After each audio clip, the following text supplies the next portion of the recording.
Bonsoir à tous, chers amis. Bonsoir à tous. Shavuotov. Et la question que nous avons ce soir, pourquoi tous les débuts doivent être avec parfois difficultés? On peut commencer avec des souffrances. On a changé de registre, nous sommes maintenant dans le Chumash Shemot. Chumash Shemot, c'est un nouveau Chumash. Et c'est un Chumash qui nous parle des souffrances du peuple juif en Égypte, du fait qu'on a dû commencer à l'esclavage. On va sortir, grâce à Dieu, si Dieu veut, on va s'en sortir. On sait très bien que tout a été prévu depuis le départ, donc il n'y a pas d'effet surprise, il n'y a pas d'effet surprise. Mais ce qui dérange, c'est pourquoi on a dû commencer notre histoire avec l'esclavage, pourquoi on a dû commencer notre histoire avec des difficultés, pourquoi commencer notre histoire avec des souffrances, pourquoi on n'a pas pu commencer notre histoire de manière gaie, de manière joyeuse. Pourquoi ça doit commencer comme ça avec des souffrances? Et j'allais dire plus que ça. Pas seulement des souffrances. En général, quand quelqu'un il a une sentence, il a une punition, peu importe comment on peut l'appeler, on ne parle pas maintenant de la sortie d'Égypte.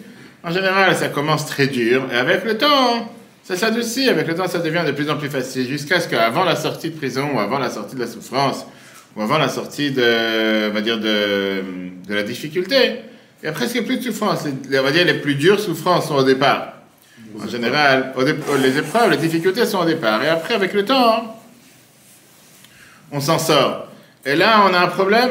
Là, le problème qu'on a, c'est qu'on commence de manière facile, et plus on avance, jusqu'à ce qu'on soit presque prêt à la sortie, et là, ça devient de plus en plus dur. Pas seulement de plus en plus dur, ça devient de plus en plus méchant. On se dit, mais où on va aller? La question qui se demande. On ne voit pas qu'Abraham, il a sauvé le peuple juif, on ne voit pas qu'il a demandé bonsoir, bonsoir. On voit les sportifs parmi nous, on ne dirait pas de nom, et on voit comment... Vous avez les faits pour tout le monde. Et on voit, quoi, t'es venu à pied en courant? T'es venu à pied en courant? Presque. Ah, magnifique, magnifique. Magnifique. Donc là, c'est le yoga spirituel. Là-bas, c'est le yoga matériel. Et la question, comme je dis, c'est qu'on ne voit pas qu'Abraham, il s'en est pris pour vouloir sauver ses enfants, ses petits-enfants, comme on va tout de suite rentrer dans les détails. On voit comment il débat avec Dieu pour sauver Sodome et Gomorrhe. Mais on ne voit pas comment il se prend ici pour vouloir changer la donne. À la rigueur, Dieu il lui dit que tes enfants vont être esclaves dans un pays qui n'est pas le leur.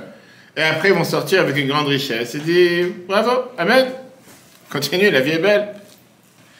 Ok, il y a quelque chose qui n'est pas clair ici. Mais non. La règle générale, et c'est ce qu'on va voir ce soir, par rapport à la règle générale qui se passe dans la vie de chacun d'entre nous, et après chacun pourra parler de ses difficultés. La règle générale, elle est qu'on ne peut pas recevoir une nouvelle lumière tout le temps qu'il y a une lumière qui existe déjà. Quand le verre est plein, tu ne peux pas le remplir. Il faut faire un vide et après pouvoir le remplir. Ça, c'est une règle générale. Tu ne peux pas construire une nouvelle maison avant d'avoir démoli l'ancienne. Avant d'avoir une nouvelle lumière, tu dois d'abord avoir un vide et une séparation de la situation précédente.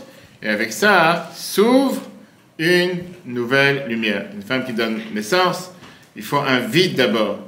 Vider tout ce qu'il y a dans son ventre.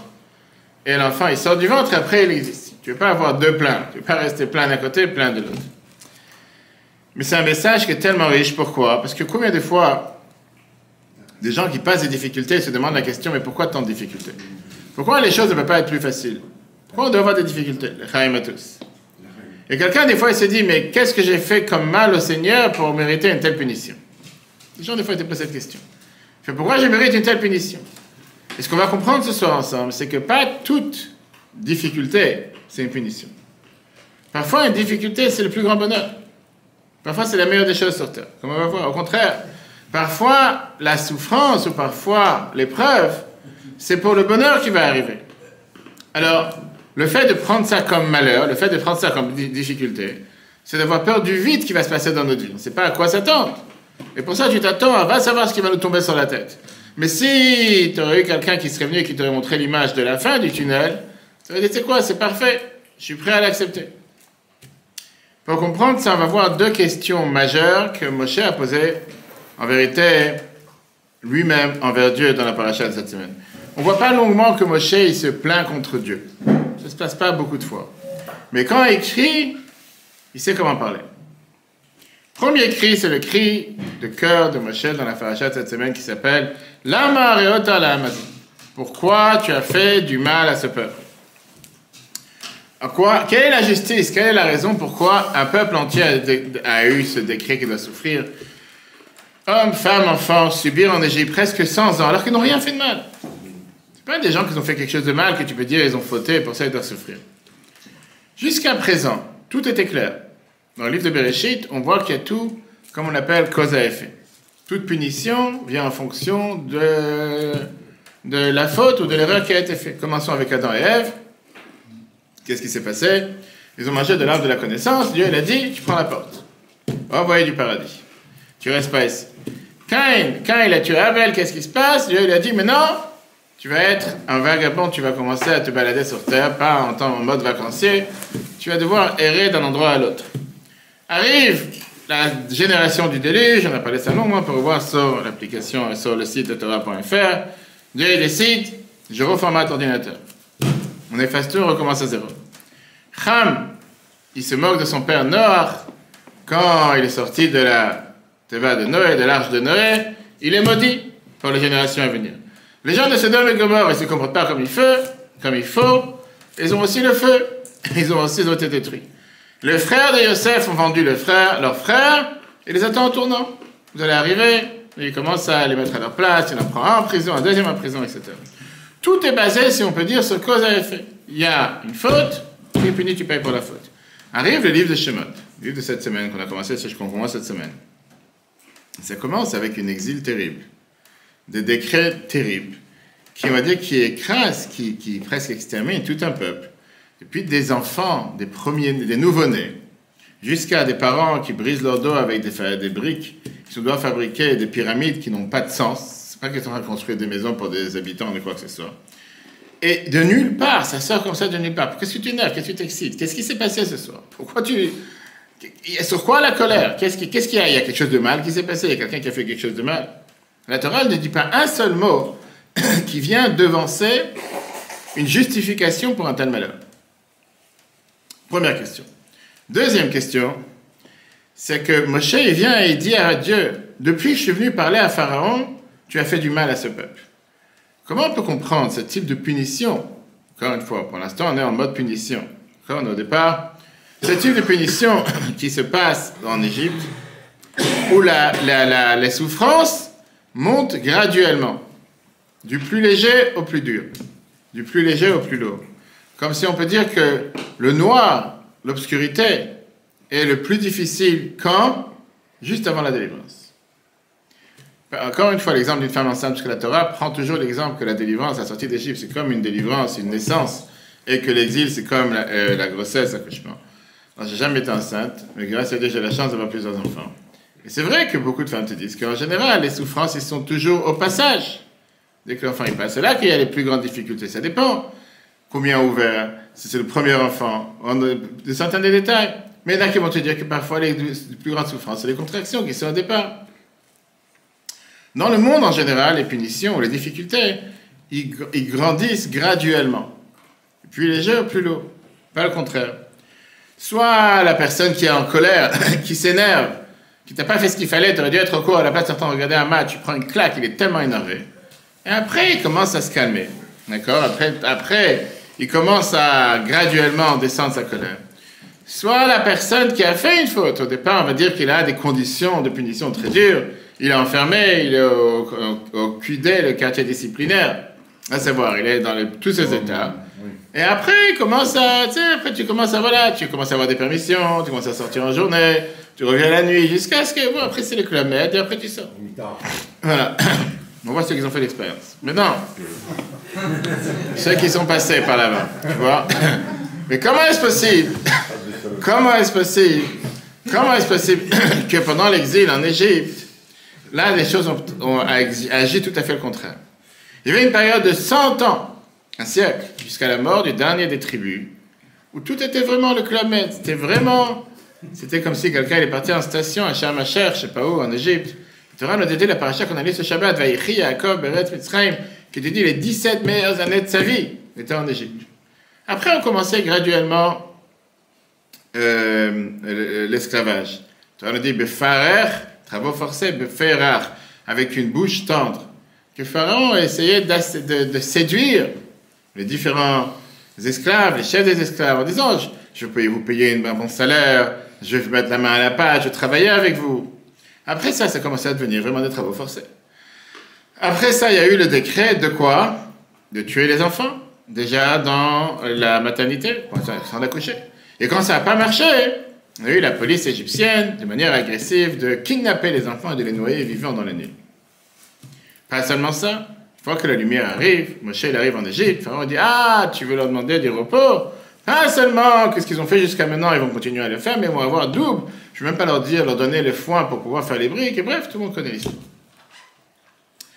Ça, ce ne sont pas des questions qui se passent en Égypte. Seulement. Ramban, on va voir Nachmanide, au début du livre de Job, qui était quelqu'un qui a énormément souffert. Il te dit que la question qui entraîne majoritairement les gens à perdre la foi, ou la question qui entraîne majoritairement à se dire, mais il n'y a pas de Dieu sur terre, c'est pas possible. C'est la première question qu'on a demandé tout à l'heure, le manque de justice. Pourquoi les gens bien souffrent? Pourquoi tu dois faire souffrir des gens qui ne méritent pas de souffrir? Personne n'a pitié sur un rat qui se fait écraser, j'espère. Peut-être il y a des gens qui vont savoir qu'est-ce que je viens de dire. En général, tu vois un rat qui s'est fait écraser, tu n'as pas tellement pitié le malheureux, le pauvre, pourquoi il est passé par là. Je sais pas, il y en a peut-être qui ont vu Jean-Claude, peut-être il a pitié sur lui, mais moi, je sais pas. Moi, en général, je les maudis à chaque fois que je les vois. Mais tu as des gens qui te disent pourquoi des bonnes personnes qui n'ont rien fait de mal, pourquoi ils doivent souffrir dans leur vie. Ramban, il te dit ça au départ du livre de Job. Il te dit, c'est ça qui a engendré à travers toute la génération ce renégat, ou les personnes qui se sont révoltées contre Dieu en disant, comment est-ce possible que tu peux avoir dans le monde un juste qui a des souffrances et quelqu'un de mauvais qui a la belle vie sur terre? Pourquoi le chemin de ces mauvaises personnes, c'est un chemin qui réussit? Pourquoi cette personne qui a l'air, en tout cas qui est un tzaddik, pourquoi il est mauvais? Et Ramban te dit, ça c'est le début de la colère de toute nation et de tout peuple. Deuxième question. C'est la question qu'on peut se poser dans nos jours, dans la période dans laquelle nous sommes aujourd'hui. Plus que tous les gens de l'histoire, on vit dans une période qui est pleine de contradictions. D'un côté, on sent que la délivrance elle est plus proche que jamais. On voit des miracles, des juifs qui se réunissent des quatre coins du monde. On voit la Torah qui est sur chaque coin de la planète. Sur chaque appareil digital, tu peux prendre la Torah dans les quatre coins du monde à n'importe quelle heure, H24, 7 jours sur 7. On voit comment la gloire du peuple juif est grande parmi toutes les nations. On voit des choses que nos ancêtres n'ont jamais vues. La médecine, comment se développe. L'abondance, comment se développe. Bref, aujourd'hui, à l'époque, les gens réfléchissaient deux fois avant de prendre une voiture. Aujourd'hui, les gens prennent un avion comme ils prennent une voiture, et encore plus. Aujourd'hui, les gens se déplacent, ils partent le matin, reviennent le soir. Ouais, tout est facile. De l'autre côté, tu vois ce qui est la perte des valeurs, la perte de l'idéologie. Tu vois aujourd'hui qu'il y a ces sentiments de grossièreté. Je ne parle pas des pubs qu'on voit sur l'arrière des bus quand on marche dans Pontreux, etc. Ou à n'importe quel autre endroit. Où tu vois comment il y a une telle agressivité, une telle violence, chose qui ne s'est pas connue dans le passé. Que pour un oui ou pour un non, aujourd'hui on va poignarder quelqu'un parce qu'il ne t'a pas laissé passer une place de parking, parce qu'il ne t'a pas laissé passer devant dans un, comment on appelle ça, dans un supermarché. Tu vois 6 jeunes qui sont prêts à massacrer à terre, un jeune qui est déjà tombé par terre. Tout ça pourquoi? Parce qu'il leur a regardé de travers ou quoi que ce soit. Et le plus, c'est que tu vois que tu ne sais pas vers qui te tourner. À l'époque, il y avait tellement de tzadikim, tellement de pieux, tellement de justes, et là, il y a de moins en moins. Tu te dis, mais où on va? On va voir aujourd'hui un mauvais discours que le chassid Rabbi Hillel de Paris. Lui, c'était quelqu'un qui a vécu à 200 ans. Il est appelé comme ça sur la ville de laquelle il est né en Ukraine. À 13 ans, il connaissait déjà toute la Gemara par cœur. Il s'est par cœur le livre de Kabbalah, un Rizal. Il était attaché à Admour Azaken, premier rabbi de Chabad, et après son décès, dans son fils, l'Admour Haïmtsaï, deuxième rabbi de Chabad, le Tzemach Tzedek, le troisième, il a écrit 10 livres, les plus profonds sur la Torah de Chabad. Et un des livres qu'il a écrit, que le rabbi rappelait sans arrêt, pendant la période des 3 semaines, la période de la destruction du temple, comprendre quel est le sens de l'exil, qu'est-ce que nous faisons en exil. Pourquoi nous sommes là aujourd'hui? Pourquoi encore en exil? Pourquoi ma chère n'est pas encore là? Et là, on n'a pas de réponse. Clairement, je dis, si vous attendez une réponse de savoir quand est-ce que ma chère va venir, il fallait poser la semaine dernière avec Yaakov. On a vu ça dans le cours de la semaine dernière. Mais on va voir cette révolution planétaire. Et c'est surtout cette révolution monumentale de la manière de penser que la vie nous a appris, qui est que toute l'explication à l'exil et à la souffrance, elle n'est pas juste. L'exil est tout sauf une punition. Si les gens pensent qu'on est en exil parce qu'on est puni, et que tu as tel et tel malheur parce que tu dois être puni, c'est le contraire, pour avoir un permis de construire. il faut d'abord avoir ce qu'on appelle un permis de démolir. La démolition fait partie de la construction. C'est, si on peut dire, la fumée qui annonce la grande reconstruction. Mais pour ça, il faut bien d'abord détruire. Quand tu vois un vieux bâtiment qui ne tient pas, et tu vois les grues qui arrivent et qui se commencent à mettre, je sais pas, à faire tout tomber. Tu dis pourquoi le bâtiment il était merveilleux, il était là pendant 10 ans, personne n'a touché, personne n'a rien fait. Tu dis écoute, réfléchis un instant. À la place de ce bâtiment, on va construire quelque chose de magnifique. Pour ça, il faut d'abord tout détruire, il faut tout casser. Comme j'ai dit, la paracha de Shemot, c'est une paracha qui est des plus dures de toute la Torah. Alors, il appelle ça plusieurs fois, il appelle la paracha de l'exil, parce que c'est le début de la descente, le début de la défaite. Chaque verset dans cette paracha, c'est une défaite après défaite, une descente après descente. On va dans l'enfer de plus en plus. On va vers l'enfer. La paracha, pas seulement qu'elle va vers l'enfer, elle ne termine même pas avec une note positive. On a vu ça Shabbat. On a l'habitude en général, quand on termine un cours, on termine un discours, on termine une paracha, on termine un livre, on termine toujours avec une note positive. Jamais terminé avec une note... Et là, la paracha termine avec la fameuse question de tous les temps que Moshe demande à Dieu. Pourquoi tu fais du mal à ton peuple? Moshe s'est pas bien demandé, là. Il a pris de sa cause. On a le devoir que quand on entend une souffrance du peuple juif, on a le droit de demander à Dieu pourquoi telle souffrance. Les décrets de Pharaon, ils se sont déclinés en 3 étapes. Et les sages nous disent qu'ils sont allusionnés dans les noms des 3 frères et sœurs. Myriam, Moshe et... Bravo. Au moins quelqu'un qui est là. Myriam, Moshe et Aaron. Myriam, ça vient dans le mot que la Torah te dit « Vaïmareru et Chayem ». Ils ont rendu amère leur vie. Ça, c'était les travaux forcés pour les hommes. Le rationnel derrière, c'était que comme ça, ils vont perdre goût à la vie. Travaux forcés. Ils vont arrêter de vouloir se multiplier, d'avoir des rapports. Quand Pharaon il a vu que ça ne marche pas, il continue à se multiplier et qu'il y a encore des naissances. Arrivé la deuxième étape, tuer les enfants déjà à la naissance, pendant la grossesse. Ça, c'était allusionné dans le nom de Aaron. Aaron qui a presque la même connotation que Héraïon, qui veut dire grossesse, naissance. Une fois que les sages-femmes n'ont pas agi comme il fallait, en tout cas, ils n'ont pas été d'accord d'obéir aux ordres de Pharaon, il est passé à la solution finale. Il a ordonné à ses soldats de kidnapper les enfants, de les noyer dans le fleuve. Et ça, c'est le nom de Moshe. Moshe qui est un nom égyptien, qui est Minamaim Meshiteu, parce qu'il a été repêché de l'eau, il a été sauvé du décret de l'eau, alors que les autres ne sont pas été sauvés. Un beau jour, Dieu se montre à Moshe. Il l'envoie en Égypte. Moshe et Aaron, ils rentrent dans le palais de Pharaon, et le roi, il dit, vous avez du temps pour parler pour les vacances, vous n'avez pas commencé à travailler. Maintenant, vous voulez des vacances, c'est comme tous les jeunes aujourd'hui, que dès que tu t'embauches dans une boîte, première chose qu'ils te demandent, combien de jours de repos ou de congés payés j'ai avant même d'avoir commencé à travailler ou quoi que ce soit. Et Pharaon, il leur dit, vous savez quoi, c'est une preuve que vous ne travaillez pas si difficile que ça. La vie est belle. Et donc, il décide de rendre le travail encore beaucoup plus dur. Alors que jusqu'à présent, il leur avait donné tout ce qu'ils avaient besoin comme matière pour le ciment, etc. Maintenant, il dit, c'est à vous d'aller cueillir le foin, à vous de préparer le ciment, à vous de préparer tout ce que vous avez besoin. Et vous devez, dans le même laps de temps, continuer à faire exactement les mêmes quantités de briques que vous avez fait quand moi je vous fournissais le foin, etc. Moshe ne supporte pas cette souffrance. La pensée que c'est de sa faute qu'il a causé à la souffrance, elle vient avec cette explosion de colère. Pas seulement une colère, c'est surtout une peine énorme. Regardons dans le chiffre 1, dans le chiffre 2, pardon.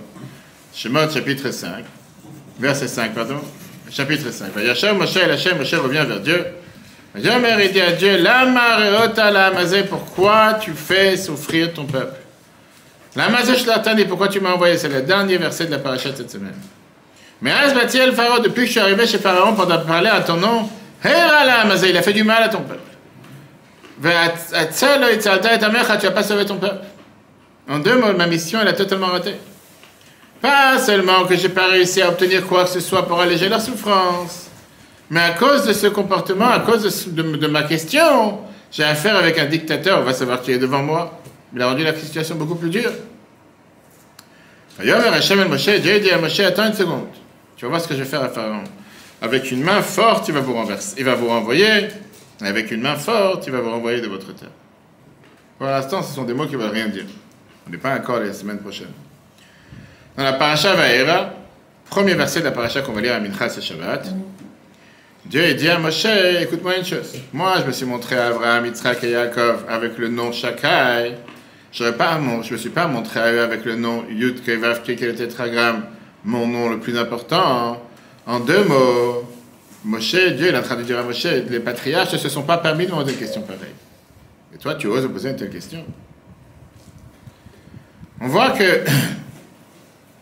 l'argument de Moshe, on peut la décliner en deux. Premièrement, pourquoi tu leur as fait du mal, tout court? Pourquoi tu les fais souffrir? Et deuxièmement, il n'y a pas eu de faute avant. Qu'est-ce qu'ils ont fait comme mal pour mériter une telle souffrance? Ils n'ont rien fait de mal. Ça, c'est le Midrash Rabbah qui nous explique ça dans le chapitre 5, verset 22. Amar Lifnei Kadosh Baruch Hu, il a dit, j'ai vu, Moshe dit à Dieu, regarde, j'ai pris le Sefer Bereshit, j'ai vu ce qu'ils ont fait la génération du déluge, j'ai vu comment tu les as jugés. J'ai vu ce qu'ils ont fait la génération de la division avec Nimrod, la tour de Babel, etc., à Sodome, j'ai vu comment tu les as jugés. Ce peuple, qu'est-ce qu'il a fait pour être asservi et être esclave plus que toutes les générations précédentes? Et si c'est parce que Abraham t'a demandé la question, comment je vais savoir que je vais obtenir cette terre? Alors si c'est comme ça, Esav, Ishmaël, ses enfants, eux, ils auraient dû déjà être esclaves. Pourquoi il a attendu tellement d'années, des générations plus tard, pour qu'on arrive en Égypte? Même la génération de Yitzhak, la génération de Yaakov, eux, ils auraient dû être esclaves. Pas ce peuple qui est dans ma génération. Pourquoi je suis fautif que des dizaines d'années plus tard, c'est là que l'esclavage commence? On sait très bien que l'esclavage, ça a duré 400 ans. On va tout de suite voir, c'était pas 400 ans, réellement 86 ans, parce qu'on compte depuis la naissance de Yitzhak jusqu'à maintenant. En deux mots, ça n'a pas duré depuis le départ. Si tu as promis quelque chose à Abraham, lui, il n'a qu'à le voir. Pourquoi moi? Le chef voulait dire ici, peut-être que le peuple juif, il paye les fautes de leurs parents. Ils sont tellement mal comportés. Mais c'est quoi cette justice? Pourquoi tout d'un coup, on doit payer aujourd'hui pour une faute que les gens ils ont fait avant ta naissance? Je suis fautif de ce que les parents ils ont fait, les grands-parents. Pourquoi ça me regarde? Deuxième argument, on a dit tout à l'heure, c'était sur la manière, comment s'est passé cet exil. Depuis que je suis venu parler en ton nom, tu fais du mal à ce peuple. Comment est-ce possible que, à la place que l'exil soit un peu plus léger, elle vient de plus en plus dure et elle s'alourdit de plus en plus? Moshe, pas seulement qu'il a eu énormément de mal avec cette souffrance, mais il a même disparu pendant 3 mois. Il a fait une fugue. Il a décidé, pas pour moi. Si ça a raté, pas besoin. J'ai pas envie d'avoir une telle mission. Quand Tata nous dit, c'est quoi ces 3 mois qu'on a perdus dans l'année des 10 plaies? On sait que Moshe a commencé sa mission au mois de Iyar. On sait que Moshe leur dit d'aller cueillir, du pharaon leur dit d'aller cueillir le blé. Je ne vais pas cueillir le blé en hiver quand il n'y en a pas. En général, pardon, c'est pendant la période du mois de Iyar qui est après Pessah. Sortie d'Égypte, c'était au mois de Nissan. Donc c'est passé 12 mois depuis que Moshe est arrivé jusqu'à la sortie d'Égypte. Comme la Mishnah nous dit. Maintenant, on sait que chacune des plaies a duré 1 mois. C'était 3 semaines d'avertissement et 1 semaine la plaie. La Torah nous dit que la plaie de l'obscurité, les ténèbres, et la plaie de l'Echorot, la mort des premiers-nés, ils étaient côte à côte. Les deux se sont passés dans le mois de Nissan. Donc si c'est comme ça, tu as 8 plaies pendant 8 mois. Où sont passés les 3 mois qu'on a perdus entre le mois de Iyar et le mois d'Adar? Les 3 mois qui ont disparu quelque part. Si chaque plaie te dit que c'était 1 mois, 3 semaines d'avertissement, 1 semaine de plaie. Oui? T'es là, Jean-Claude? Oui. Calcul mental. Moshe s'est enfui et il s'est caché. Quand il a vu la souffrance du peuple juif, la Torah nous dit, il a décidé, c'est pas pour moi. Ça, c'est ce qu'on a écrit dans le Bereshit de Rabbah. C'est la police. Ok? Maintenant, Dieu lui répond de manière très large. Comme on a vu, Dieu lui dit, maintenant tu vas voir ce que je vais faire à Pharaon. C'est-à-dire, maintenant que la souffrance a grandi, c'est maintenant que va arriver la lumière. Et il continue dans le prochain verset en le disant que au patriarche, je me suis montré seulement avec le nom Elohim qui représente la nature. Mais maintenant, je vais me dévoiler avec toute ma force, toute ma puissance. Vrai nom de Dieu. Quel est ce type de réponse? Pourquoi cette réponse? Avant de passer à la réponse, on va passer encore 2 questions. On sait très bien que cet exil en Égypte a déjà été décrété depuis l'alliance que Dieu avait faite avec Abraham au tout début des temps, en Brit Ben Avtarim. Et dans ces minutes-là, on voit comment Dieu il avait déjà prédit tout ce qui va se passer pour toutes les années à venir. Et Dieu il dit, sache que ton peuple sera étranger dans une terre qui n'est pas la leur. Ils vont les asservir, ils vont les faire souffrir. Mais non. C'est comme si tu dis aujourd'hui à une maman qui va se marier, sache que dans 10 ans, tu auras un enfant malade. Dans 15 ans, tu auras un enfant délinquant. Et dans 20 ans, tu auras un enfant qui sera le premier terroriste sur Terre. Il vient de se marier, laisse ça tranquille. On verra ce qui va se passer plus tard. Pourquoi aujourd'hui, tu dois lui mettre tous les malheurs dans l'assiette? Qu'est-ce que Dieu fait savoir ça à Abraham? C'est comme si tu promets à un nouveau couple qui va se marier et tu vas voir l'enfer sur Terre. C'est ce que je dis à tous les couples, réellement. Mais en tout cas, c'est pas que je le prédis, c'est que des fois, il y en a qui le choisissent par choix aussi. Mais pourquoi tu ne leur promets pas le bonheur, tu ne leur promets pas l'amour?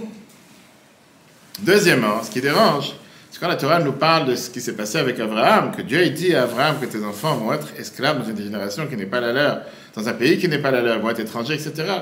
On n'entend nulle part qu'Abraham dit, mais pourquoi? Comment ça se fait? Qu'est-ce qu'ils ont fait de mal? Tu entends quelque chose pareil? La Torah ne dit pas quelque chose pareil. Quand Dieu va détruire la ville de Sodome et Gomorrhe, que ce n'étaient pas forcément les meilleures personnes sur terre, c'était les plus grands voyous, les plus grands délinquants, les plus grands terroristes, c'est tout ce que tu veux à la fois. Tout d'un coup, Abraham, il s'en prend à Dieu. Peut-être je trouve quelques justes, peut-être je trouve 45 justes, peut-être 40, peut-être 30, peut-être 20, peut-être 10, il n'a rien trouvé. Si tu veux, il ne peut pas sauver des gens qu'il n'a rien à sauver. Mais ça, on parle des mauvaises personnes. Là, tu parles de ses propres enfants, que Dieu il lui dit, tes enfants, dans des générations plus tard, ils vont venir et ils vont souffrir. Abraham dit merci, mon cadeau. Comment est-ce possible? Aujourd'hui, tu n'es pas toute seule, donc on ne va pas toujours sauter sur toi.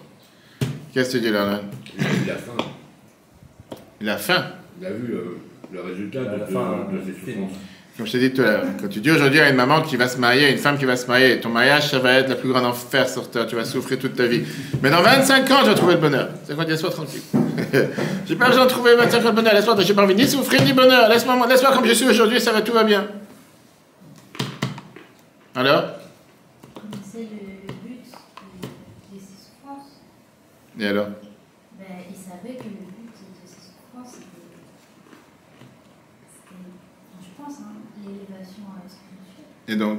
Et donc, du coup, il semblait que c'était nécessaire de passer par ces souffrances pour aboutir au donatoire. Donc si je te dis ton mariage, ça sera l'enfer. Parce qu'il y a un but dans ces souffrances. Et pourquoi pas? C'est ce que tu es en train de dire. C'est dur. C'est ce que tu es en train de dire. Oui, Si je comprends en français. On ne se marie pas dans ce cas-là. Non, mais ça c'est pour les gens normaux, mais on ne parle pas des gens normaux. On parle des gens qui ne sont pas forcément normaux. Je te demande. Qu'est-ce que tu dis là, là? Est-ce que c'est la vie d'Aaron qui prend le dessus? On est terre à terre, et ce n'est pas mystique, la vérité. La mystique. On parle entre êtres humains. Je te dis, tu vas te marier, tu vas vivre l'enfer pendant 10 ans, mais après, tu vas devenir milliardaire. Je sais pas si quelqu'un normal il va te dire, je préfère passer par l'enfer. C'est pas quel enfer t'attend. Pourquoi tu parles? À moins que tu vas dire oui, moi je dirais non.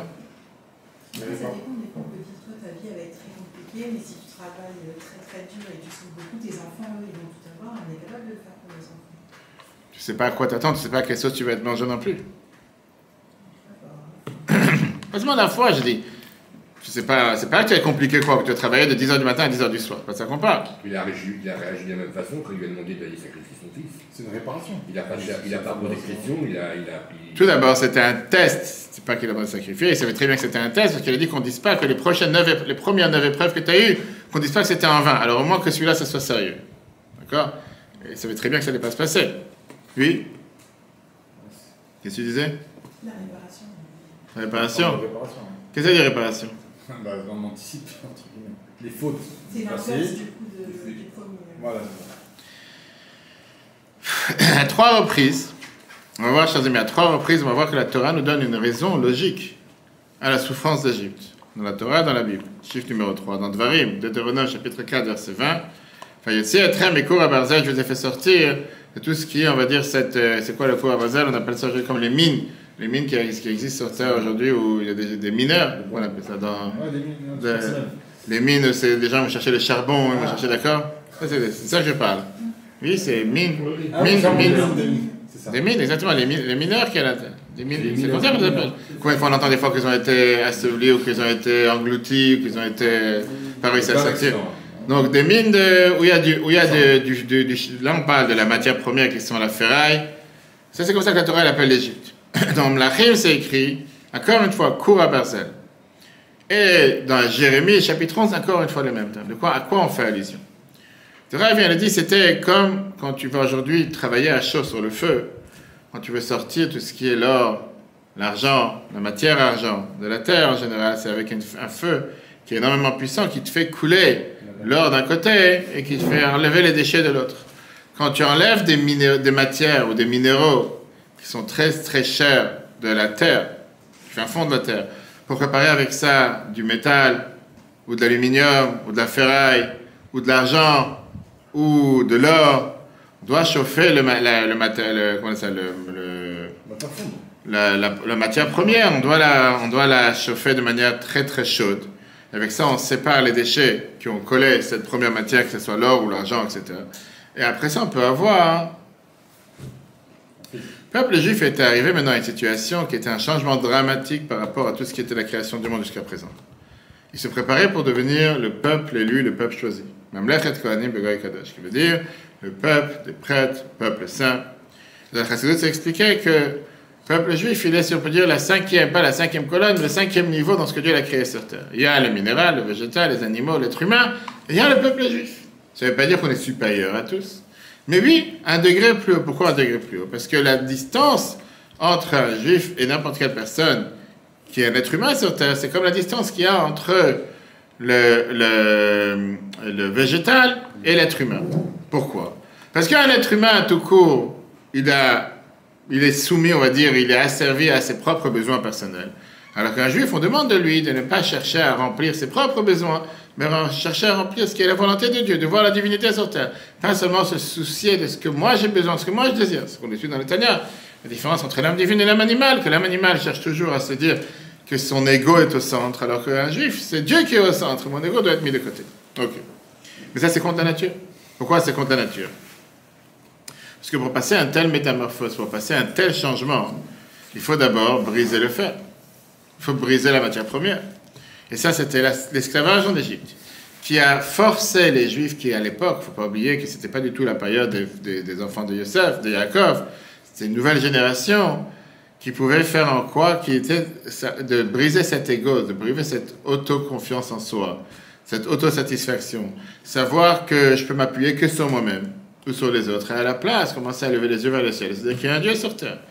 C'était, si on peut dire, la manière comme aujourd'hui on prépare des gens pour la BRI, ou pour la GIPN, ou pour les soldats d'élite de Tzahal, ou pour le FBI, je ne sais pas quoi. Tout ce voyage qu'ils font, que tout celui qui a vu comment ces entraînements, il a pitié pour les gens qui le passent, et il se dit, mais quel enfer, mais qu'est-ce qu'il leur a demandé?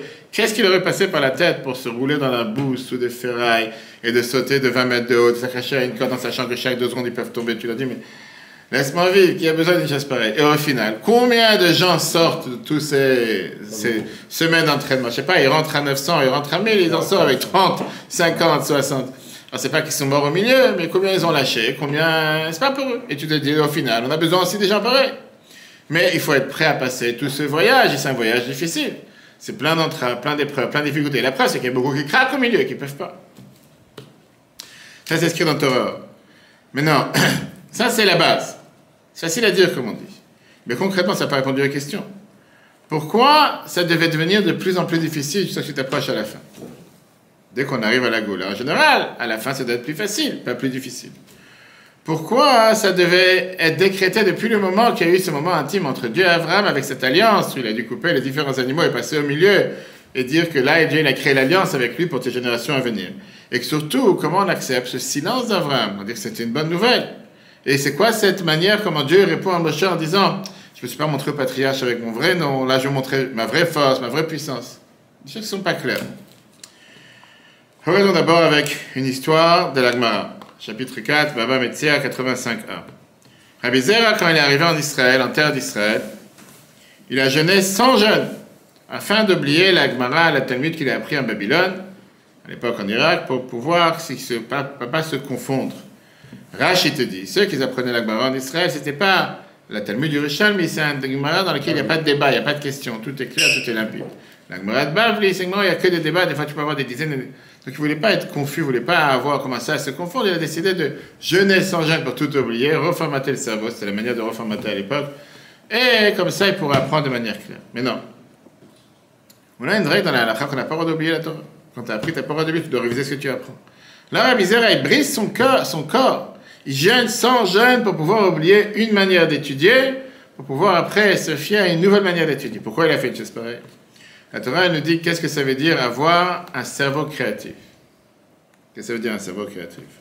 Ça, c'est aujourd'hui un des clés numéro 1 dans le monde des affaires où les gens ils cherchent à chaque fois la créativité. Comment innover? Comment trouver pas la faille, comment trouver le point miraculeux dans, dans ce qu'on fait depuis 10 ans qui va faire booster la compagnie et la société vers un nouveau niveau, vers quelque chose. Comment découvrir quelque chose qu'on fait tout le temps, mais que personne n'avait pensé à une merveilleuse idée, et ça fait repartir. D'accord? Comment pouvoir découvrir quelque chose de nouveau? Et la Gemara te dit, tu sais quoi? La première des choses pour pouvoir découvrir, pour pouvoir innover, créer, être créatif, c'est d'abord oublier les étapes précédentes. Si tu restes toujours avec tout ce que tu as fait jusqu'à présent, tu ne pourras pas créer quelque chose de nouveau. Et donc, tu dois redevenir, comme on dit, une feuille blanche, un morceau de bois qui n'a pas été travaillé, tout neuf. Parce que la lumière sur lumière, si tu fais une couche de peinture sur une autre couche de peinture, elle est avalée par la première couche, tu ne vas pas la reconnaître. Pour pouvoir recevoir une nouvelle lumière, tu as besoin d'avoir effacé l'ancienne lumière. Pour pouvoir grandir dans la vie, il faut d'abord oublier quelles sont les manières conventionnelles ou les moyens normaux avec lesquels on a agi jusqu'à aujourd'hui, se réinventer de nouveau. Se reconvertir. Hein? Réinitialiser, reformater, exactement. Hein? L'habitude sur des meubles carrés, je vais les faire rond maintenant. Exactement. Avant, tu les faisais sur 4 pieds, maintenant tu les fais sur 2 pieds. Tu vas voir si ça va tenir. Aujourd'hui, on sait que la majorité des bonnes idées ne viennent quand on ne pense pas à eux. Tu veux dire, plus tu t'éloignes du dossier dans lequel tu es en train d'essayer de réfléchir, plus tu laisses le cerveau commencer à découvrir de nouvelles choses. Google, par exemple, elle avait dans le passé donné à ses employés un programme qui s'appelle 20% de temps libre.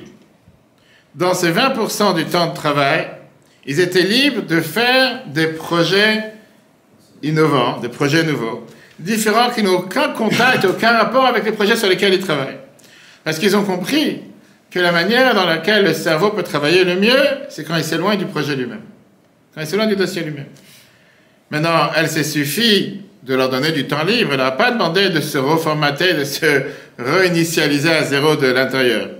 Parce que là, on parle de créer quelque chose,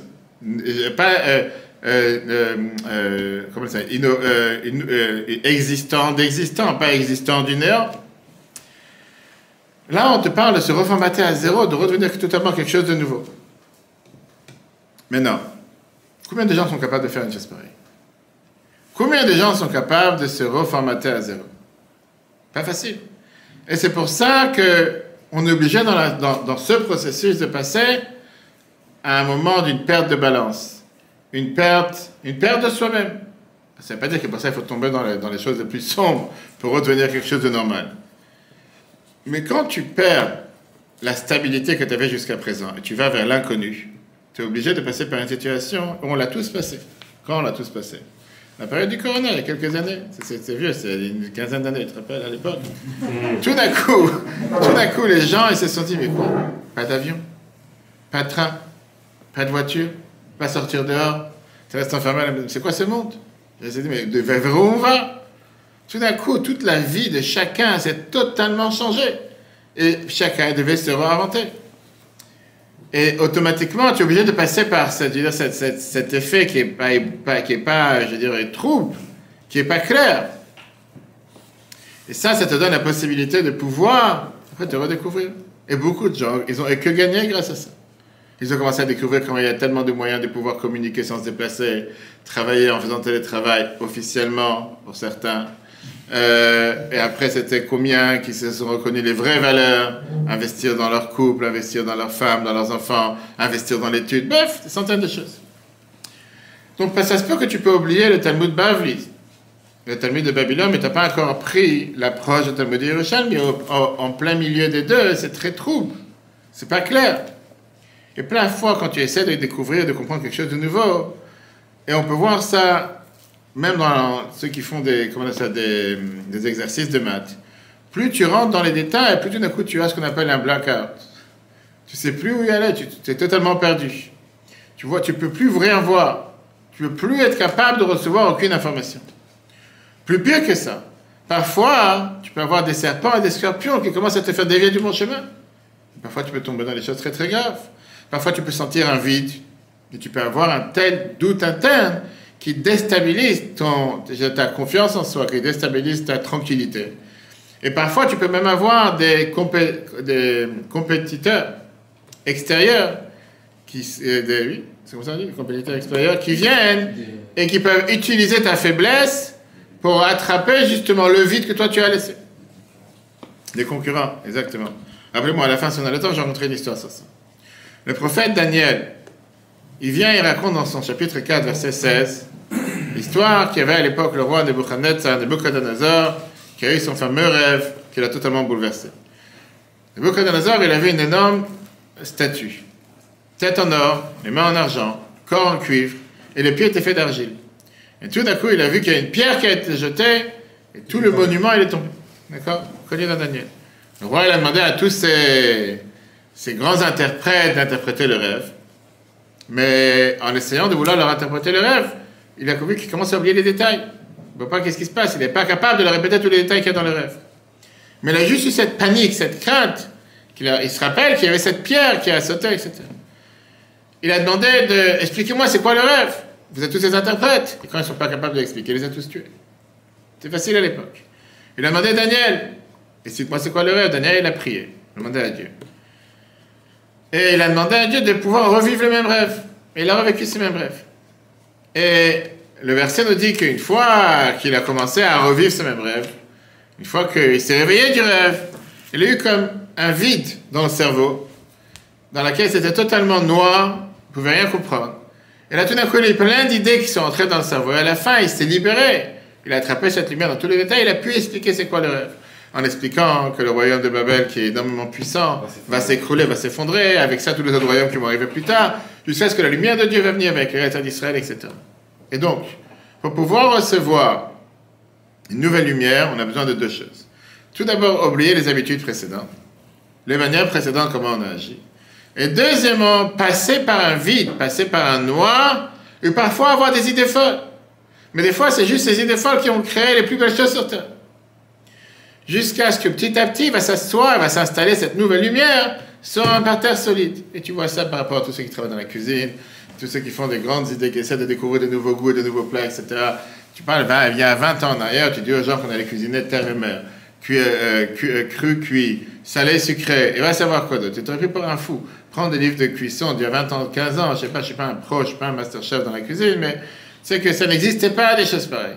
Tout d'un coup, aujourd'hui, on t'a inventé les choses, plus c'est cru, plus c'est bon, on va savoir. À l'époque, on disait c'est plus mauvais. Après, on commence à te mélanger la terre et la mer, on commence à te mélanger le cru, le cuit, salé, sucré. Et d'où est venu tous ces idées? C'est des gens qui sont osés en se disant, on va casser les codes connus, on va casser les codes habitués, on va essayer de faire en sorte qu'on n'écoute pas. C'est pas seulement innover, c'est pas innover à travers de ce qu'on sait sur les bases. Il n'y a plus de bases. Casse toutes ces bases, on change. Qui a dit qu'il faut se fier aux bases? On va changer les choses d'une manière. La chassidoute te dit que ça, c'est pas quelque chose qui se passe seulement pour l'humain. Se passe dans tous les différents aspects de la nature que Dieu a mis sur terre. Par l'humain, l'animal et le végétal. Quand tu plantes une graine dans la terre, pour pouvoir avoir un arbre qui va te donner des fruits à pousser, d'abord, il faut que la graine se décompose totalement pour pouvoir donner naissance à l'arbre. Avant que le poussin il grandit ou il mûrit dans l'œuf, tu as en général la partie interne qui commence à noircir. La partie intérieure qui commence à noircir et c'est après que le poussin commence à sortir. La cause, c'est que tu ne peux pas créer une nouvelle construction, un nouveau bâtiment sans précédent par rapport au bâtiment précédent. Tout le temps que tu utilises les mêmes habits, tu utilises les mêmes modalités, les mêmes fonctions. Tu dois d'abord casser toute l'enveloppe extérieure, l'ancien bâtiment, pour pouvoir donner naissance et de pouvoir donner naissance à une nouvelle possibilité qui est totalement différente. Ça, la Bible écrit en 1959. Tout ça, c'est quand ça vient à partir de l'homme. Une décision de l'homme sur la graine du fruit, par exemple. Maintenant, qu'est-ce qui se passe quand la lumière, elle vient du haut? Quand la lumière, elle vient d'en haut? Quand Dieu, il se réveille et quand Dieu, il essaie de nous secouer pour se rapprocher de lui. Pareil, tout le temps qu'on reçoit de l'abondance de Dieu, c'est ce qui nous donne la stabilité dans la vie. Et parfois, Dieu, il veut faire une mise à jour. 2.0, 3.0, et veut nous emmener à des niveaux beaucoup plus élevés. pouvoir éclairer des lumières divines qui sont beaucoup plus élevées, qui vont mettre à jour, qui vont élever notre âme à un lien tout à fait nouveau entre nous et lui.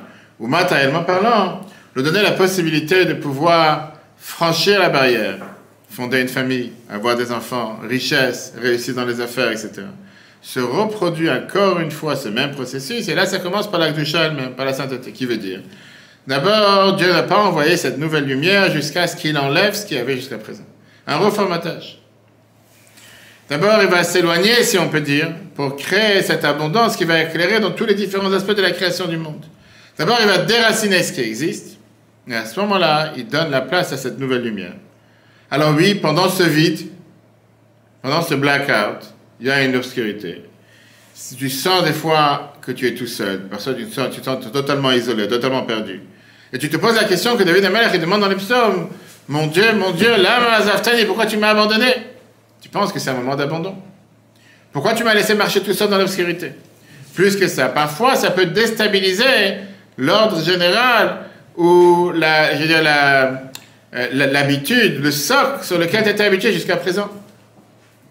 Parfois, pendant ce moment de noir, peut avoir des forces négatives, des forces extérieures qui peuvent déstabiliser toute une personne. Et là vient le plus grand défi. Le plus grand défi, c'est de ne pas oublier pourquoi il y a ce noir, pourquoi il y a ce blanc. De tenir ce qu'on appelle la poignée de la porte du palais du roi. Et se rappeler qu'au contraire, ce moment de noir, c'est entre les deux. Mais c'est seulement un moment de noir qui nous rapproche vers la lumière qui arrive. Ne pas considérer ce moment de noir comme ça, c'est le but. Ça, des gens que juste à ce moment-là, ils lâchent. Donc, c'est le fait de reconnaître qu'en réalité, il y a quelque chose de nouveau qui va grandir. Quand cette graine, elle s'est totalement décomposée, c'est pas le but qu'elle soit décomposée. Le but, c'est qu'à travers cette décomposition, tu as l'arbre qui va commencer à grandir. Et automatiquement, ne pas s'arrêter en disant, mais attention, la construction, ça sert à rien. La construction arrive. À quoi ça représente? Rabbi Lepage te compare ça à un prof qui enseigne à un élève. Le lien, c'est un lien direct, et il essaye d'élever les connaissances de l'élève à un niveau plus élevé. Tout d'un coup, il a une idée qui remonte dans la tête. Alors, il essaie d'attraper cette idée, mais il n'arrive pas parce qu'il est encore en train d'expliquer avec la vieille manière ou l'idée précédente qu'il était en train d'expliquer, donc il est obligé de s'arrêter. S'éloigner de l'élève et commencer à se concentrer dans soi-même. Essayer de comprendre lui-même c'est quoi cette nouvelle idée. Qu'elle s'installe dans sa tête correctement. Après, il pourra la transmettre. Chez l'élève, ils sentent tout d'un coup un blanc, ils sentent tout d'un coup un vide, ils sentent tout d'un coup une crainte. C'est qu'est-ce qui se passe? Le prof il n'est pas venu ou le prof il a arrêté d'enseigner. Il a abandonné. Il ne veut pas de moi, je me suis mal comporté. Il sent ce vide. Et tout d'un coup, il peut pénétrer à l'intérieur n'importe quelle bêtise, n'importe quel démon, n'importe quelle mauvaise idée. Mais quelqu'un qui est un élève qui est transmis, quelqu'un qui est focalisé, il ne va pas lâcher l'affaire au milieu. Parce qu'il sait que son maître il est en train de réfléchir, il est en train d'avoir cette idée. Et que tout d'un coup, il va pouvoir lui donner cette idée avec encore un plus grand éclat, une plus grande joie que ce que c'était jusqu'à présent. Il voit cette nouvelle lumière qui va arriver, qui va éclairer chez lui, qui va le faire monter à des niveaux beaucoup plus importants. Et donc, il oublie la manière comment il a appris jusqu'à présent et il essaie maintenant de se focaliser sur les nouvelles idées que son maître va lui enseigner. Ça, c'est la réponse que Dieu dit à Moshe. Maintenant, tu vas voir ce que je vais faire à Pharaon. Maintenant qu'on est arrivé à un tel niveau d'obscurité, ça montre sur la grande lumière qui va arriver. Parce que l'obscurité et la souffrance en Égypte, ce n'est pas un témoignage que je vous ai abandonné. Et bien au contraire, ça montre, c'est la décomposition qui se passe juste avant que la grande lumière arrive. Mais il faut passer par cette étape. Jusqu'à présent, j'ai parlé avec les patriarches, avec lequel chacun, qui veut dire le premier nom de Dieu. Le nom d'Elohim, qui est le nom qui est contre numérique 86, qui veut dire la nature. Je n'aurais pas fait savoir mon vrai nom, le nom de Dieu. Le matin de Torah, Anochi Hashem Elokecha, je suis Dieu ton Dieu. Là, je vais éclairer avec toute ma puissance. Pour ça, il faut d'abord se séparer, il faut faire le vide avec la force, la lumière précédente.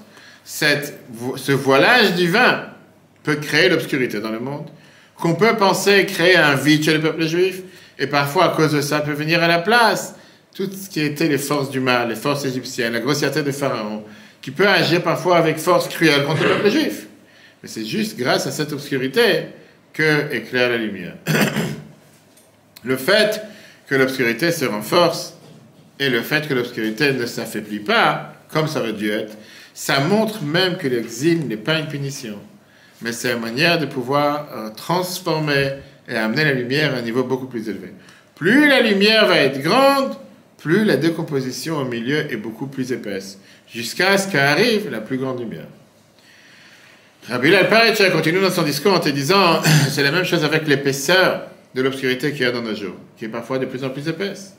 Aucune faute justifie une telle punition qui est de plus en plus grave, qui peut te paraître comme quelque chose de plus en plus dur. Mais ce n'est pas une punition, bien au contraire. Le monde ressent comment la Géoula, la délivrance arrive.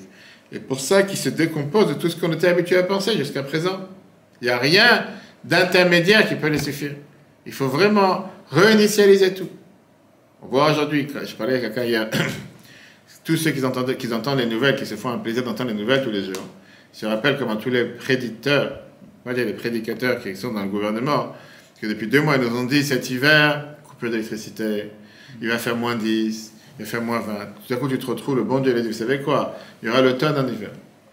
Tu vois, aujourd'hui, dans n'importe quel pays européen, il n'y a pas de neige. Tu vois, aujourd'hui, je parlais avec mon ami qui est à Basel, en Suisse, il m'a envoyé une photo, il m'a dit, tu vois, toute cette esplanade, chaque année à cette période, c'est couvert de neige, il fait hiver, tu vois la pelouse. Je sais pas, il a disparu. Tu parles en France, il fait 11, il fait 15, mais toutes ces mêmes personnes continuent à dire, attention, ce qu'on a prédit, ça va se passer. C'est juste qu'on est en décalage. C'est le réchauffement climatique, ça s'appelle. Parce que c'est eux qui gèrent la planète, c'est pas le bon Dieu. Moi, chaque fois que tu es gens, et pourquoi je te dis ça? Des gens qui s'affolent, depuis 2 mois qui m'appellent, ils me disent, tu te rends compte? Quel hiver, mais quel enfer, mais qu'est-ce qui va se passer? On nous coupe l'électricité. Tout pour s'affoler, pourquoi pas? Et le pire, c'est qu'ils mettent des nouvelles 20 fois par jour, et ça répète en continu tous les 10 minutes. Et les gens, c'est pas une psychose. C'est que même l'hôpital psychiatrique la plus remplie sur Terre ne suffira pas pour les interner. Parce qu'ils sont tellement convaincus qu'on va dans l'enfer. Alors que j'ai dit, si tu n'écoutes pas les nouvelles, tu vis tranquille, qu'est-ce qu'il y a? Dieu, il a fait en sorte que oui, en plein janvier, tu peux sortir sans manteau dans la rue. C'est quoi, c'est un malheur? Non, mais c'est pas normal. Et qui a dit que ça doit être normal? Qui a dit que tu dois forcément avoir un manteau et des gants et une écharpe? T'as beaucoup de pays sur Terre où c'est pas comme ça. Que ce soit en Argentine, au Brésil, en Australie, c'est pas le bout du monde. Ils vivent comme ça au mois de janvier. Mais comme dans ta tête, c'est obligé que ça doit être... Et puisqu'on t'a promis que tu n'auras pas d'électricité, et qu'on va te couper l'électricité, et que tu vas avoir l'enfer, et va savoir comment... Et pour ça qu'on te bourre la tête du matin, je te faites attention, fermez les lumières, fermez les chauffages, parce que va savoir ce qui va vous arriver. Quand tu vois que le monde est en train de se reformater. Alors après, tu auras des gens qui, pour leur tranquillité, ils vont toujours trouver... Mais il y a une raison. Ça, c'est parce qu'il y a 25 ans, tes parents, ils ont utilisé la lumière sans compter. Ça a fait en sorte qu'aujourd'hui, tu n'as plus de lumière. Quelqu'un qui veut vivre dans le... Je disais à quelqu'un hier. Quelqu'un qui veut vivre dans le noir. Pas dans le noir parce qu'il n'y a pas de lumière, mais qui veut vivre dans le négatif. Il a tout pour être servi. Il n'a pas besoin de chercher ailleurs. Aujourd'hui, tu peux être négatif par excellence. Tu peux avoir un diplôme. Tu peux avoir un diplôme de Guinness. C'est le premier. Quelqu'un qui veut regarder les choses positives, il peut regarder les choses positives. Et je te garantis que quelqu'un qui voit et qui veut regarder les choses avec un œil positif, tout va bien. Il n'y a aucun problème sur Terre. C'est ce qu'on dit, on est en train de se rapprocher de la lumière de la Géoula. Mais au final, dans cette période vide, dans cette période creuse, tu peux avoir les plus grandes folies qui peuvent tomber sur la tête. Et les gens peuvent y penser. Dieu a disparu de la planète, Dieu ne gère plus sa planète, la planète est totalement déréglée, mais tu ne te rends pas compte. Alors qu'en général, au mois de janvier, oui, Dieu n'est plus là. Mais au final, tu oublies qu'on est dans cette période qui est juste avant la Géoula. C'est pour ça qu'il y a parfois ce vide, mais ce vide ne doit pas faire peur. Au contraire, ce vide, c'est un vide qui nous prédit que la plus grande lumière arrive juste dans quelques instants. Pourquoi cette approche nous change la vie? On a le devoir, la paracha de cette semaine nous apprend comment on doit mettre des nouvelles lunettes, pour tous ceux qui n'ont pas de lunettes. Changer de lunettes sur tous les défis qui se passent dans notre vie. C'est pas qu'après le défi arrive la réparation. C'est pas qu'après le défi arrive la récompense. Mais que la récompense, la réparation, c'est la cause du défi, la cause de l'épreuve. La récompense en elle-même. Je veux dire, ça a été créé encore avant le défi, avant la difficulté. Pour pouvoir recevoir cette bonheur, pour pouvoir recevoir cette bénédiction, Dieu a créé d'abord ce noir. Et donc cette difficulté, ce n'est pas un ennemi de la réussite, mais c'est la préface à la réussite. Et tu dois y passer par cette difficulté pour pouvoir arriver à la réussite. Après que tu ressens ce dévoilement qui arrive, le niveau vers lequel Dieu veut t'emmener. Et là, on peut comprendre qu'on a parlé Shabbat, pourquoi un mariage, à la fin de la choupa, qu'est-ce qu'on fait? On casse un verre, pas sur la tête de sa femme comme ça tombe l'habitude, mais en général, pour souhaiter Mazal Tov, et tout le monde est content, etc. On veut apprendre aux jeunes couples, à part le fait que pour se rappeler la destruction du temple, on veut lui apprendre que ça fait partie de la réussite, de la nouvelle vie, ça vient après des fois un sentiment d'éloignement. Et parfois par ça qu'on passe à un éloignement, un vide, on peut ressentir encore plus la réussite. Parfois, une fois qu'on a cassé le verre, c'est à ce moment-là qu'on ressent le bonheur. C'est pour ça qu'on commence à s'éclater, on commence à être tellement joyeux. Il y avait une fois deux mendiants, un juif et un non-juif, qui marchaient de ville en ville pour aller chercher à manger. Un village à l'époque. Une fois, le juif, il a dévoilé au non-juif que ce soir, le soir du Seder, le soir de Pessah, c'est un soir dans lequel les juifs ils mangent des plats qu'ils ne mangent pas toute l'année.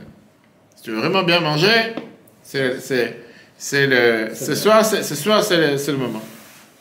Ok, notre cher ami non-juif qui n'a jamais vu c'est quoi un Seder de Pessah à la maison, il se prépare toute la journée. Dès qu'on m'a préparé, il y a tellement de plats à manger ce soir, je vais gêner toute la journée, au moins ce soir, je vais bien manger. Ils vont chez la personne la plus riche de la ville. Et comment c'est dire la Haggadah? Comme on a l'habitude de soir de Pessah. Un verset, un paragraphe, deuxième paragraphe, troisième paragraphe. Là, notre cher ami Kato, il commence à avoir faim. Je gênais toute la journée. On ne m'a pas prévenu qu'il y a toute une cérémonie, il y a tout un rituel. Il n'était pas au courant qu'il y avait tout ça. Finalement, à la fin, qu'est-ce qu'on amène sur la table?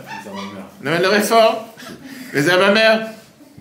Ok, c'est dit certainement, c'est des écolos, ces juifs. Va savoir, on commence toujours par la salade végétale, on ne va pas prendre du poids. Et on te dit, il faut que tu ne manges pas trop. Mange un petit peu, c'est pas 27 grammes. Pour manger ça avec la matzah. Ok? Donc non-juif, il était garanti qu'il y avait, je sais pas, il y avoir une sauce qui vient avec, je sais pas, un assaisonnement, quelque chose. On lui a dit que l'assaisonnement qui vient... Quelle recette? On lui a dit que l'assaisonnement qui vient avec le Maroc, c'est en général le réfort. C'est dans les pays, tout ce qui était les pays à l'époque, pas en Afrique du Nord, en Europe de l'Est. Mais il s'est dit que certainement que c'est quelque chose qui est tellement, c'est une épice qui est tellement chère que les gens, ils veulent pas en donner trop. Tu vois, les gens en général, ils mangent pas 200 grammes de réfort. Les gens, ils mettent, je sais pas, une cuillère, quelques grammes, quelque chose. Tu as quelqu'un qui s'y connaît pas, je dis, quelqu'un qui regarde du côté, il se dit, mais d'où je suis tombé? Mais c'est qui ces gens-là? Pas seulement ça, que pendant 1 heure, il commence à raconter un livre, encore en deuxième page. Là, il boit un verre de vin, encore en deuxième page. Qu'est-ce qu'ils sont là? Il connaît rien, il comprend pas. Là, tout d'un coup, il s'est dit, tu sais quoi? Eux, ils sont radins, je sais pas, ils aiment pas tellement le réfort, c'est pas leur truc. Moi, je montrais qu'il était, j'ai attendu jusqu'à maintenant, je vais me servir comme il faut. C'est pourquoi je vais me gêner. Je prends deux feuilles de d'abamère, je prends, je sais pas, 3 cuillères, 4 cuillères, je mets le pot de réfort à l'intérieur. Au moins, j'ai mangé comme il faut. Il s'est dit certainement, c'est une épice qui est tellement chère, c'est quelque chose qui est tellement important, c'est moi je fais. Et là, il commence à brûler. Et là, il n'a pas mangé de la journée. Il s'est pris, je sais pas combien de grammes, je sais pas, 50 grammes, 100 grammes de réfort. Il est dégoûté. Il se lève, il claque la porte, il insulte les juifs, il a envie, je sais pas, il est énervé, il est devenu le plus grand antisémite sur terre. C'est quoi cette honte? On m'a invité, on m'a promis un repas, qu'est-ce qu'on me donne? Des feuilles vertes avec du réfort, j'ai le ventre qui brûle. Fait de ma vie, j'ai pas eu une telle brûlure. Dégoûté. Le lendemain, il voit son ami juif. Il dit, pourquoi tu m'as rusé? Pourquoi tu m'as trompé? Tu m'as promis le meilleur repas du soir, le meilleur repas de l'année, va savoir. Alors je lui dis, tu sais comment t'es bête? Si t'aurais un peu de patience, juste quelques minutes en plus, le repas il arrive juste après. Après qu'on a le maror, on a le sandwich, après on a Shulchan Aruch, après on a le repas. Il faut où elle est ta patience? Pourquoi t'es parti en claquant la porte? Pourquoi tu t'es énervé? D'abord, qui t'a demandé de prendre des kilos de réfort? C'est ton problème. Mais peu importe. Le repas, il est en train d'arriver. Qu'est-ce que tu pars? Pourquoi t'as pas attendu jusqu'après? Rabbi Nachman de Breslov qui donne cet exemple, il te dit, c'est pas que la lumière vient de passage, par hasard, après l'obscurité. La lumière, c'est la cause même de l'obscurité. Toute la raison pourquoi il y a l'obscurité, toute la raison pourquoi il y a les difficultés, toute la raison pourquoi il y a les épreuves, c'est le sentiment que la lumière s'approche. Et c'est pour ça qu'il faut être garanti qu'après l'obscurité vient la lumière. Sauf que malheureusement, tu as trop de gens sur Terre que dès qu'il y a un défi à relever, dès qu'il y a une difficulté, dès qu'il y a quoi que ce soit qui paraît hors norme ou qui paraît impossible ou qui paraît quelque chose qui n'est pas dans mon habitude, il craque et il lâche. C'est pas le moment de craquer, c'est pas le moment de lâcher, c'est le moment de se dire c'est maintenant que ça va se passer. C'est maintenant que tu vas pouvoir la réussir. Encore un instant. Il faut y croire, il faut agir. Mais ne pas penser que parce que maintenant il fait noir, parce que la graine a totalement été décomposée, automatiquement c'est fini. Tu fais Kaddish et tu dis laisse tomber, je mets plus de graines. C'est bien au contraire, mais non, tu vas voir, l'arbre qui va pousser, attends quelques instants, l'arbre va pousser. Pareil dans la vie de chacun d'entre nous. Voilà, chers amis, c'est quoi la leçon qu'on apprend dans la paracha cette semaine? Pourquoi Abraham, il ne s'est pas plaint? Pourquoi Abraham, il n'est pas venu se plaindre en disant à Dieu pourquoi ils vont souffrir? Alors encore une fois, on a parlé de ça chaque année, on peut voir sur Torah.fr ainsi que ce cours. On ne justifie en aucun cas la méchanceté de Pharaon et ça ne devait pas être comme ça. Et d'ailleurs, c'est pour ça qu'il a été puni avec les 10 plaies. Puisque si tout ça, c'est le processus que Dieu a mis en place, pourquoi il est puni? Il est puni parce qu'il en a profité. C'est ici, déjà, ils sont étrangers chez moi. Alors autant faire ce que j'ai envie, abuser d'eux. C'est ça, il a été puni. Dieu ne l'a pas demandé de faire, j'espère. Oui, on devait être étranger, on devait être esclave. Mais ça ne devait pas se passer de cette manière, comme ça s'est passé. Chacun a son libre arbitre. Ce n'est pas le cours de ce soir. Mais au final, le but c'était que puisqu'on allait devenir le peuple élu, le peuple choisi, recevoir la Torah au Mont Sinaï, il fallait passer par cette reconversion. Cette réinitialisation, ce reformatage. Et le peuple juif l'a fait, c'est pour ça qu'on a mérité ce qu'on va voir les prochaines semaines. Cours en replay sur retorah.fr. Très bonne soirée à tous, et si Dieu veut, à la semaine prochaine.